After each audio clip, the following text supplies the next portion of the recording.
population and increasing energy demand in the years ahead, the need to decarbonise the industry and transition to renewable alternatives, all of course while maintaining energy security, is a complex equation to solve, but one that needs urgent solutions that are investable at scale. We've brought together C-level industry leaders to tackle big topics and provide key insight on how we can successfully transition to a net zero economy. It gives me great pleasure to introduce our panel of industry experts.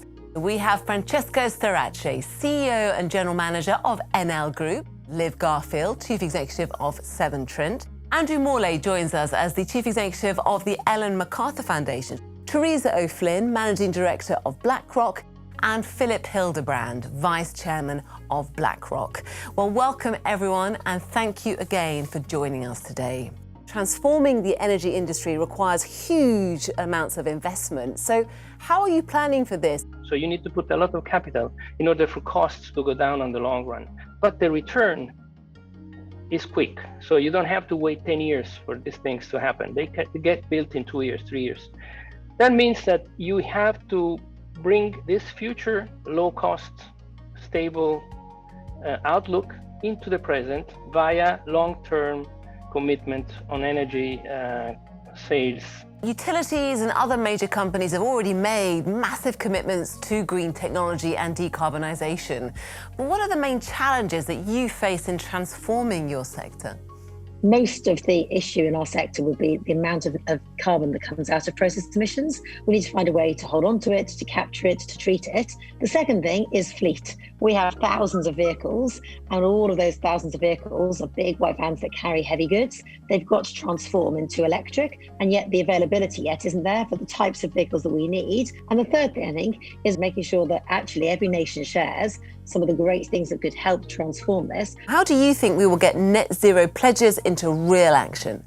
The missing piece of this is the way in which we make and use things. The energy transition itself and the energy efficiency agenda is going to get us about 55% of the way there. But the way in which we make and use products and food is really crucial. It's the other 45%. So that transformation needs to move up the agenda. And the circular economy is actually a framework for system solutions that actually helps companies to innovate and deliver against the circular economy principles of eliminate, circulate and regenerate. The first thing is to recognize this is a vast transformation of everything we know about how the global economy works. And it's going to lead to fundamental changes in the way we operate. And that in turn will lead to, I think, a vast reallocation of capital. It'll lead to lots of relative price changes. There'll be winners, but there are also going to be some losers in all of this. And the key is, adaptability. Over $4.5 trillion of capital needs to be invested every single year in order to achieve net zero. And there's currently about a 60% funding gap. And private capital has a tremendous role to play in that. At one end of the equation, you've got the capital that's needed for R&D, the seed capital required to get businesses off the ground, and that can represent significant technology risk. At the other end of the equation is the capital to build very large green electricity, wind and solar generation plants.